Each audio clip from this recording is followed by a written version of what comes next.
Të nderuar televizikues, përshëndetje, unë jam Flutura Kasa dhe do t'jemi bashkë në këtë edicion informativ këtu në Drita Televizion. Ju njohim me zhvillimet e ditës. Kryeministri i vendit Edi Rama deklaroi se Shqipëria do të jetë një hap përpara Bashkimit Evropian në futjen e identitetit digjital, duke konsideruar teknologjinë si një mundësi për të kapërcyer pengesa historike dhe për të avancuar transaksionet digjitale dhe transparencën ekonomike. Gjatë një fjalimi të mbajtur përpara përfaqësuesve të institucioneve dhe sektorit privat, Rama theksoi se Bashkimi Evropian ka parashikuar që qytetarët e saj të pajisen me identitetin digjital në vitin 2027, ndërsa Shqipëria pritet ta ofrojë këtë mundësi një vit më herët. Kryeministri shtoi se ky nuk është vetëm një shenjë përparësie teknologjike, por një hap i rëndësishëm për modernizimin e shërbimeve dhe ekonomisë shqiptare. Bashkimi Evropian po ashtu po përgatitet për identitetin digjital dhe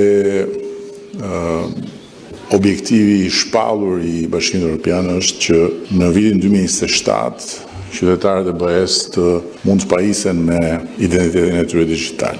Rama nënvizoi se identiteti digjital do të ruajë rol kyç në kalimin nga parat kesh në transakcione digjitale, duke sjellë më shumë siguri për konsumatorin, transparencë për biznesin dhe rritje të ardhurave nga tatimi mbi vlerën e shtuar, duke luftuar informalitetin dhe truket të ndryshme të pagesave.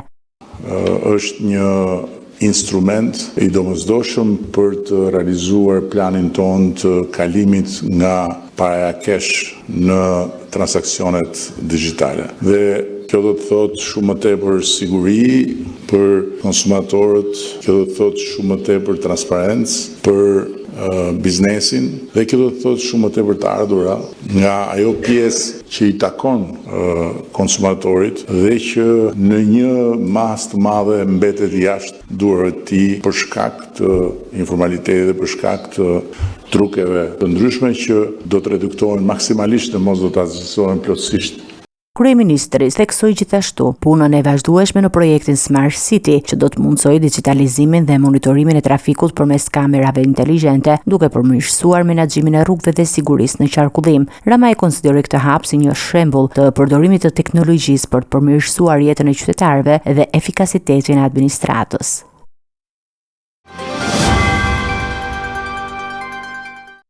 Parlamenti i Shqipërisë organizoi konferencën 30 vite partneritet dhe progres, Shqipëria, Këshilli i Evropës dhe Komisioni i Venecias, ku kryeministri i vendit Edi Rama dhe kryetari i Kuvendit Niko Pelishi theksuan rolin kyç të këtij institucioni për drejtësinë dhe reformën zgjedhore në vend.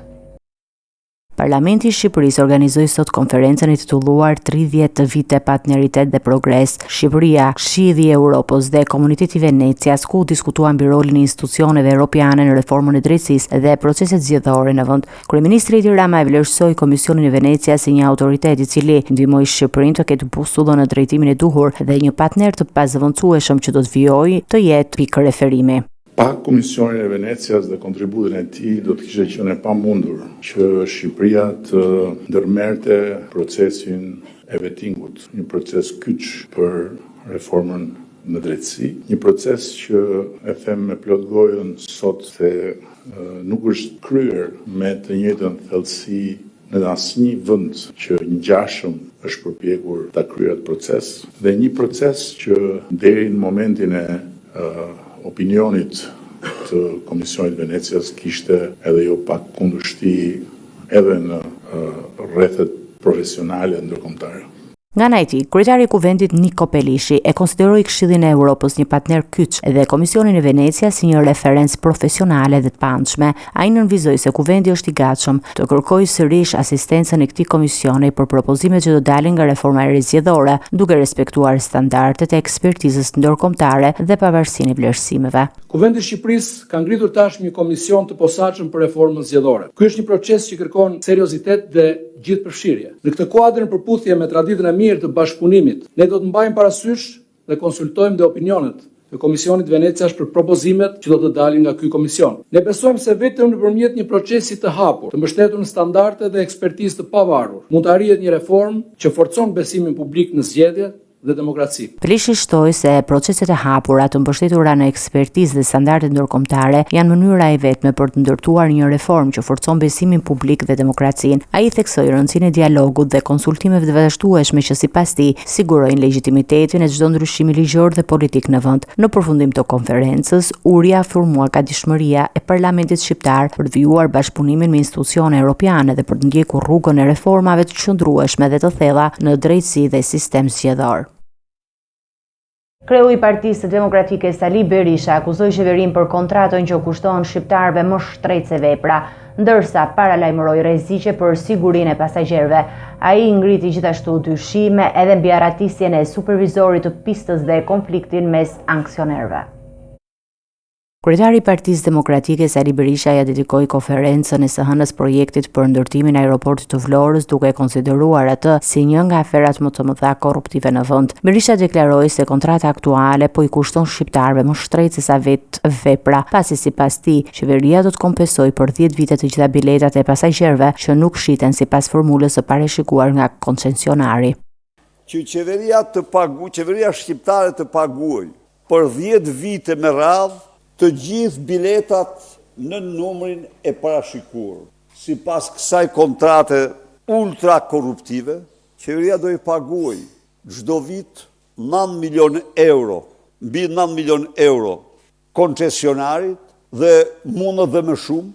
Qeveria pra, shqiptarët, do paguaj në 10 vite 135 milion euro. Do paguajnë edhe 20 milion euro më shumë se çka kushtuar aeroporti dhe koncesionari do të shfrytëzojë aeroportin për 35 vite me një fitim të llogaritur 700 milion euro. Kryedemokrati pretendon se inxhinieri supervizor i pistës është arratisur në Britaninë e Madhe, duke lënë të hapur pyetje mbi cilësinë dhe sigurinë e punimeve. Burime serioze më thonë mua që asfalti dhe pista janë jashtë të gjitha standardeve, kombëtare dhe ndërkombëtare. Ndaj dhe supervizori është arratisur në Londër. Njeriu ka përgjegjësi për çdo centimetër katror të cilësisë në atë pistë. Kjo përveç vjedhjeve të mëdha, kjo ka dhe një problem madhor, siguria e jetës njerëzve. Ju e dini që unë kam qenë kundër ndërtimit të atij aeroporti, të cilën lubia e servirte më të madhe si më i madhi në Ballkan. Sipas tij, problemi është përforcuar nga konfliktet mes dy aksionerëve të kompanisë që menaxhon aeroportin. Valon Ademi, aksioneri i minorancës, zyrtarisht me 2% të aksioneve, por që pretendon 47%, ka akuzuar publikisht Bexhet Pacollin për mashtrim, ndërsa ky fundit ka reaguar duke folur për një komplot kundër tij, duke premtuar se do të japë përgjigje me fakte. Berisha përfundoi konferencën duke paralajmëruar se kjo kontratë, siç tha ai, është një ngarkesë financiare pa drejtë për qytetarët shqiptar dhe një kërcënim potencial për sigurinë e pasagjerëve, ndërkohë që përfitimet e mëdha i përkasin vetëm koncesionarit. Kryetari i Partisë Demokratike Sali Berisha ka përsëritur akuzat e tij ndaj institucionit të drejtësisë pas paraqitjes në prokurinë e posaçme në zbatim të masës së sigurisë. Ai deklaroi se Këshilli i Lartë Gjyqësor nuk ka marrë asnjë vendim ndaj gjyqtares Irena Gjoka pavarësisht kërkesës për verifikimin e mandatit të saj, duke quajtur këtë një shkelje flagrante të ligjit dhe kushtetutës. Në daljen e tij nga ambientet e SPAK-ut, Sali Berisha akuzoi ashpër institucionet e drejtësisë për kapje politike dhe mosveprim ndaj, siç tha ai, shkeljeve të rënda të ligjit nga gjyqtaria Irena Gjoka. Sipas tij, Këshilli i Lartë Gjyqësor ka neglizhuar kërkesën e paraqitur nga përfaqësuesit e tij për të konstatuar përfundimin e mandatit të gjyqtares, pavarësisht dokumenteve zyrtare të ardhura nga drejtësia greke. 2. Kolegjeja nuk ju përgjigj kërkesës sonë për të konstatuar marrjen e mandatit të Irena Gjokë, sepse ligji 96/2016, sipas ligjit 96/2016, por ja drejtoi prokurisë së përgjithshme për të nisur hetimet sipas ligjit 138/215 për hetuar nëse ekzistonte vendimi penal kundër Irena Gjokës në Greqi dhe nëse ajo kishte deklaruar atë në formularin e dekriminalizimit, pavarësisht se për këto kishin vendimin penal të drejtësisë greke të sjellë me vulë apostile. Prokuria e përgjithshme për të dëshmuar veten se është një institucion tërësisht i kontrolluar, është një institucion që shkelmon kushtetutë dhe ligje, nuk ka ndërmarrë asnjë masë gjerësor. Sipas Kryedemokratit, në këtë rast janë shkelur 3 ligje që çojnë në burgim ata që i shkelin, duke nënvizuar se gjyqtarja Gjoka nuk mund të ishte në detyrë dhe çdo vendim i dhënë për saj ishte i pavlefshëm. Ai paralajmëroi se çështja do të çojë në reagim ndërkombëtar dhe se do të ndiqet deri në gjykatën e Strasburgut.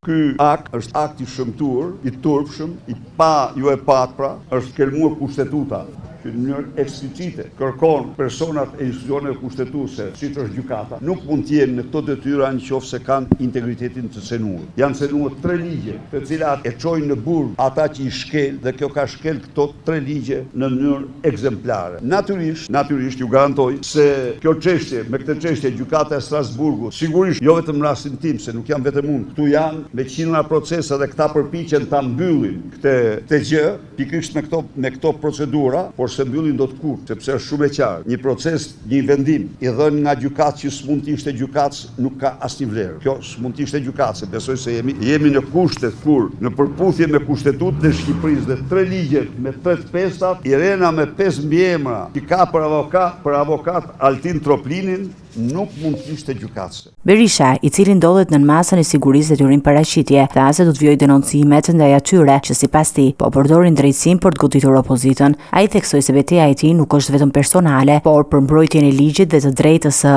vërtet në vend. Një përplasje verbale mes kryetarit të grupit parlamentar Partisë Demokratike Gazmend Bardhi dhe kryeparlamentarit Niko Peleshi solli përjashtimin e Bardhit nga punimet e kuvendit për 15 ditë. Vendimi u mor nga Komisioni i Etikës pas kërkesës së 14 deputetëve socialistë, mes tyre dhe deputetja e Roskovesit Zeqine Çaushi. Komisioni i Etikës në Kuvend vendosi të përjashtoi për 15 ditë nga punimet parlamentare kryetarin e grupit të Partisë Demokratike Gazmend Bardhi, masa disiplinore erdhi pas tensioneve të ashpra dhe fjalëve fyese të përdorura ndaj kryetarit Kuvendit Niko Peleshi gjatë seancës plenare të 16 tetorit. Në kërkesën e paraqitur nga 14 deputetë të grupit socialist, thuaj se sjellja e Bardhit ka cënuar rënd figurën e institucionit dhe rregulloren e Kuvendit. Mes firmëtarëve për përjashtim ishte edhe deputetja e Roskovecit Zeqine Çaushi. Mazhoranca kërkoi fillimisht përjashtimin për 1 muaj, por në përfundim Komisioni i Etikës vendosi të përgjysmojë masën duke kufizuar në 15 ditë. Ky vendim, sipas përfaqësuesve të opozitës, është një mënyrë për të mbyllur zërin kritik ndaj qeverisë. Na bën ulje të çmimi, duke qenë se brenda këtyre 15 ditëve mbaron dhe raportimi organeve drejtësisë, dhe kjo nuk ka qenë asgjë tjetër për vetëm për të ulur zërin kritik që ka pas dhe ka kryetari i grupit parlamentar në lidhje me organet ligjzbatuese. Nuk ka ndodhur asgjë tjetër, ju keni ndjek seancën, se u ngrit pretendimi aty që ju s'keni pse provokoheni. Jo, ne nuk kemi rënë pre provokimet kryetarit grupit parlamentar tyre zotit Roland Balla, asnjëherë, pa çka se fillojmë atë gjuhë denigruese dhe ju keni parë fjalimet e tij çdo 10 minuta se çfarë mendimi ka dhe çfarë ka hedhur vreri ndaj opozitës, por ne kemi pas përshkelje të rregullores nga vendimarrja e kryetarit parlamentit zotit Niko Peleshi. Përjashtimi i Bardhit vjen në një periudhë tensionesh të rritura mes mazhorancës dhe opozitës, me debate të shpeshta në sallën e Kuvendit, të cilat shpeshherë kanë degeneruar në fyerje dhe ndërprerje të seancës plenare.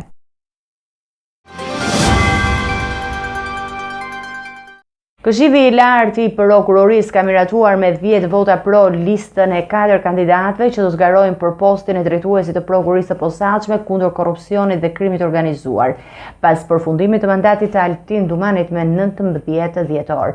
Në garë janë Adnan Xholi, Doloreza Musabedhiu, Elvin Gjokaj dhe Klodian Braho, të cilët do të përballen me një proces të detajuar vlerësimi dhe dëgjese publike përpara se KLP-ja të marrë vendim përfundimtar. Këshilli i lartë i prokurorisë ka bërë hapin e parë drejt zgjidhjes së drejtuesit të ri të SPAK-ut, duke miratuar me shumicë votash listën me 4 kandidatë që do të zgarojnë për postin më të rëndësishëm të strukturës antikorrupsion. Me 10 vota pro dhe pa pjesëmarrjen e antarit Zeqir Hodaj, KLP-ja miratoi emrat e prokurorëve Adnan Xholi, Doloreza Musabedhiu, Elvin Gjoka dhe Klodian Braho. Hodaj zgjodhi të mos marrë pjesë në proces për shkak të një konflikti të mundshëm interesi, pasi djali i tij është emëruar hetues financiar për SPAK. Pavarësisht kësaj, vendimarrja e Këshillit u zhvillua pa debate dhe në përputhje me afatet ligjore. 4 kandidatët e përzgjedhur janë vlerësuar si përmbushës të kritereve profesionale dhe etike për drejtimin e prokurisë së posaçme, si dhe kanë dorëzuar në kohë platformën e tyre për drejtimin e institucionit. Në fazën e ardhshme të procesit, secili prej tyre do të thirret në një seancë zgjimore për të garuar vizionin e tij për punën e SPAK-ut dhe prioritetet në luftën kundër korrupsionit dhe krimit të organizuar. Pas mbylljes së seancës zgjimore, Këshilli i Lartë i Prokurorisë pritet të zhvilloj votim përfundimtar për zgjedhjen e drejtuesit të ri që do të zëvendësojë Altin Tumanin pas përfundimit të mandatit të tij me 19 dhjetor të këtij viti. 2 nga kandidatët, Klodian Braho dhe Elvin Gjokaj, janë pjesë e sektorit të hetimit të korrupsionit, ndërsa Adnan Xholi dhe Doloreza Musabedhiu ushtrojnë detyrën në sektorin e hetimit të krimit të organizuar. Zgjedhja e drejtuesit të ri të SPAK-ut shihet si një proces me rëndësi të lartë për vimësinë e reformës në drejtësi dhe përforcimin e pavarësisë së institucioneve të posaçme. Një ditë pas zjarrit tragjik në shtëpinë e familjes Aziz Thllari, ekspertët kanë mbledhur prova dhe dëshmi. Vajza 6 vjeçare mbetet ende në gjendje kritike, ndërsa bashkia premton mbështetje për familje në nevojë. Në Maliq, një tragjedi e rëndë tronditi banorët ditën e djeshme, ku një zjarr shpërtheu në banesën e familjes Aziz Thllari, duke i marrë jetën 40 vjeçares, Rahima Aziz Thllari dhe djalit të saj 14 vjeçar. Ekspertët e zjarrfiksëve dhe grupi hetimor u rikthyen sot në vendngjarje për të mbledhur prova dhe dëshmi që mund të ndihmojnë në përcaktimin e shkakut të zjarrit. Paraprakisht dyshohet se flakët u shkaktuan nga një copë druri, por hetimet vazhdojnë për të konfirmuar shkakun e saktë. Një fëmijë i familjes dëshmoi se vajza 6 vjeçare kishte pësuar djegje të shumta gjatë përleshjes me flakët, ndërsa nëna dhe djali humbën jetën si pasojë e asfiksisë. Vajza është transportuar në QSUT në Tiranë dhe ndodhet në gjendje kritike duke marrë kujdes intensiv. Familja e cila jetonte në kushte të vështira ekonomike do të përfitojë mbështetje nga bashkia, e cila ka njoftuar se do të ndihmojë me strehimin dhe shpenzimet mjekësore për të mbijetuarën. Ngjarja ka lënë komunitetin vendas të tronditur, ndërsa fqinjët dhe autoritetet shprehen shqetësimin për sigurinë dhe nevojën e masave parandaluese ndaj rreziqeve të tilla në banesë. Hetimet do të vazhdojnë për të sqaruar të gjitha rrethanat e tragjedisë dhe për të marrë përgjegjësitë e mundshme, duke siguruar që një situatë e tillë të mos përsëritet. Gjykata e posaçme ka dhënë vendimin për ish-drejtoreshën e kadastrës së Durrësit Raimonda Dashi, akuzuar për përfshirje në pastrimin e parave të një grupi kriminal që merrej me trafikimin e narkotikëve. Bashkë me të janë dënuar edhe disa persona të tjerë të përfshirë në skemën e investimeve të palishme në prona të paluajtshme. Me 7 vite burg u dënua ish-drejtoresha e kadastrës Durrës Raimonda Dashi pas një procesi 1 vjeçar të zhvilluar në gjykatën e posaçme kundër korrupsionit dhe krimit të organizuar. Vendimi u shpall nga trupi gjykues i përbërë nga gjyqtarët Elsa Udhiri, Bip Ndreca dhe Flora Hajredinaj për shkak të gjykimit të shkurtuar. Dënimi ndaj Dashit u rediktua në 4 vite e 8 muaj burg. Megjithatë, gjykata vendosi pezullimin e ekzekutimit të dënimit duke e vënë në provë për një periudhë 3 vjeçare. Gjatë kësaj kohe e pandehura duhet të mos kryej asnjë vepër tjetër penale. Në të njëjtën dosje u gjykuan dhe 2 vëllezërit, Besian dhe Leonard Ramaj, të cilët sipas hetimeve kishin ngritur një skem për pastrimin e fitimeve të paligjshme nga tregtia e drogës. Ata u dënuan përkatësisht me 6 vite e 8 muaj dhe 5 vite burg pas aplikimit të gjykimit të shkurtuar. Ndërkohë, për të pandehurin tjetër, Ardian Malasi, gjykata dha një dënim prej 9 vitesh burg, që pas reduktimit përfundoi në 6 vite. Prokuroria e posaçme arriti të provojë se Raimonda Dashi, në cilësinë e drejtoreshës së kadastrës së Durrës, ka ndihmuar grupin kriminal që të investojë paratë e përfituara nga aktivitetet paligjshme në pasuri të paluajtshme për të krijuar mbulesë ligjore mbi origjinën e fondeve. Hetimet e nisura në bashkëpunim me autoritetet belge treguan se vëllezërit Ramaj kishin kryer veprime financiare dhe pasurimi në Shqipëri përmes ndërmjetësimit të Dashit dhe Malasit me qëllim legalizimin e të ardhurave që vinin nga trafiku i narkotikëve. Vendimi i gjykatës së posaçme mbyll një prej dosjeve më të bujshme që lidhin administratën shtetërore me strukturat e krimit të organizuar në fushën e pastrimit të parave. Gjykata e Lezhës ka dënuar me 12 vite burg Simon Gjokën, 38 vjeçari nga Miloti, i cili fillimisht u arrestua për vjedhje baktish, por hetimet zbuluan edhe përfshirjen e tij në një marrëdhënie të palishme me një vajzë 13 vjeçare. Prokuroria kërkoi 18 vite heqëlirie, por dënimi u ul me 1/3 për shkak të gjykimit të shkurtuar.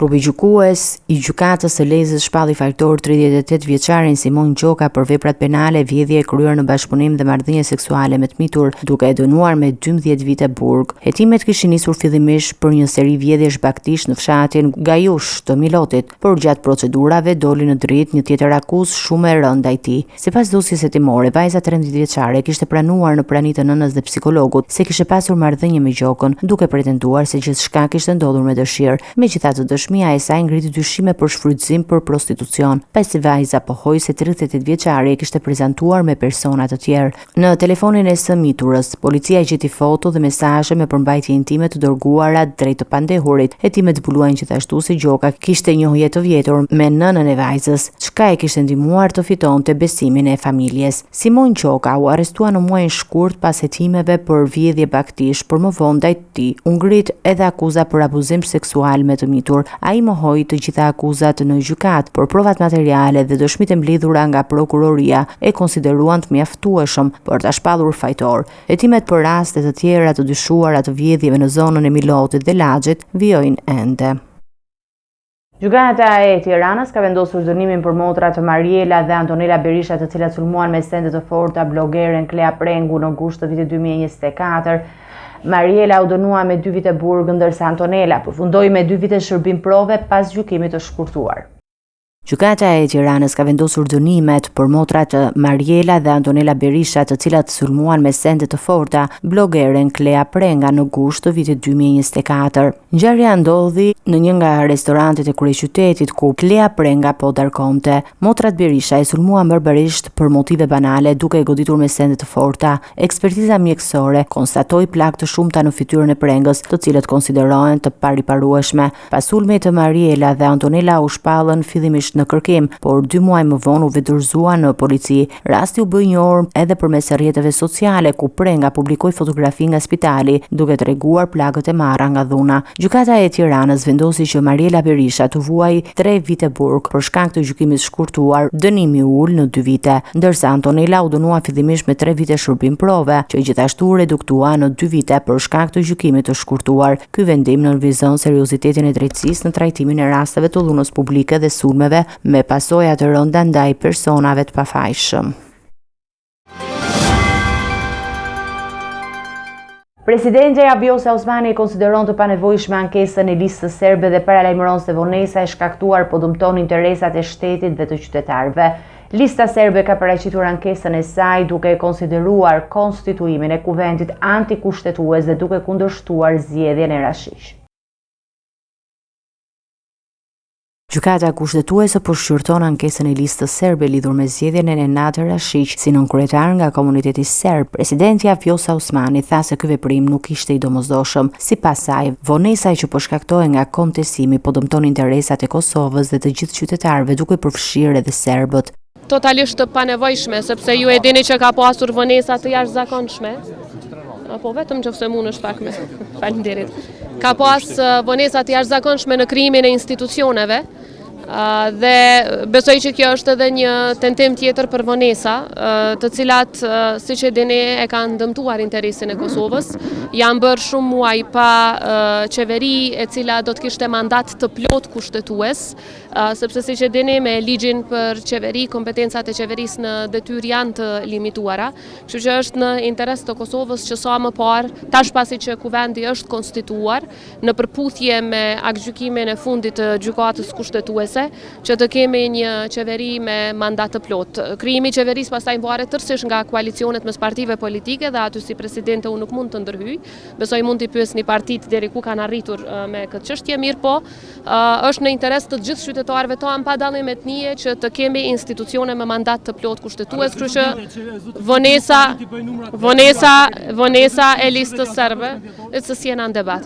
Kështu që vonesa e krijuar që po tentohet të krijohet nga lista serbe i dëmton interesat jo vetëm të Kosovës si shtet, por edhe të gjithë qytetarëve të Republikës së Kosovës, përfshi edhe të serbëve që jetojnë në Kosovë. Lista serbe ka paraqitur ankesën e saj duke konsideruar konstituimin e kuvendit antikushtetues dhe duke kundërshtuar zgjedhjet e Rashiq. Sipas tyre, procedura e ndjekur nuk respekton të drejtat e komunitetit serb dhe kërkon ndërhyrje të gjykatës kushtetuese për të rivlerësuar vendimin. Debati politik mbi përfaqësimin e pakicës serbe ka vijuar në skenën publike, ndërsa partitë politike dhe organizatat për të drejtat e komuniteteve shprehin shqetësim për ndikimin e mundshëm të këtij kontestimi mbi stabilitetin institucional dhe bashkëpunimin ndërkombëtar. Ndërsa vendimi i gjykatës kushtetuese pritet të shpallet në ditët në vijim, duke vendosur përfundimisht mbi ligjshmërinë e zgjedhjes së nënkryetarit të kuvendit.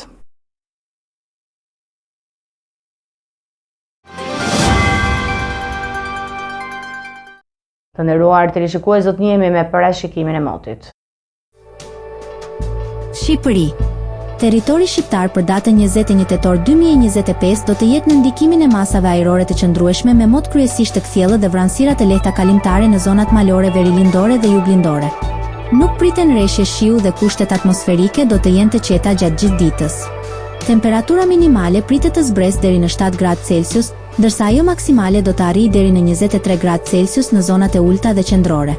Gjatë ditës pritet të ketë rreth 7 deri në 8 orë diell. Era do të fryejë lehtë nga drejtimi juglindor me shpejtësi 2 deri në 5 metra për sekond, ndërsa në Bregdet pritet të arrijë deri në 6 metër për sekond. Deti do të ketë dallgëzim të ulët deri mesatar rreth 1 deri në 2 ball. Indeksi ultraviolet për Tiranën më 21 tetor 2025 pritet të jetë i moderuar rreth 3. Sipas burimeve astronomike, lindja e diellit në Tiranë më 21 tetor do të jetë në orën 6:52, ndërsa perëndimi në orën 17:59 minuta.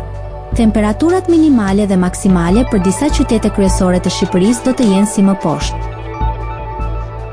Shkodër, 10 deri në 19 gradë Celsius. Kukës, 7 deri në 16 gradë Celsius. Peshkopi, 7 deri në 16 gradë Celsius. Tiranë, 10 deri në 22 gradë Celsius. Durrës, 12 deri në 22 gradë Celsius. Kavaj, 11 deri në 21 gradë Celsius. Elbasan, 10 deri në 21 gradë Celsius. Berat, 10 deri në 22 gradë Celsius. Korç, 7 deri në 16 gradë Celsius. Vlorë, 13 deri në 22 gradë Celsius. Gjirokastër, 10 deri në 21 gradë Celsius. Sarand, 14 deri në 23 gradë Celsius.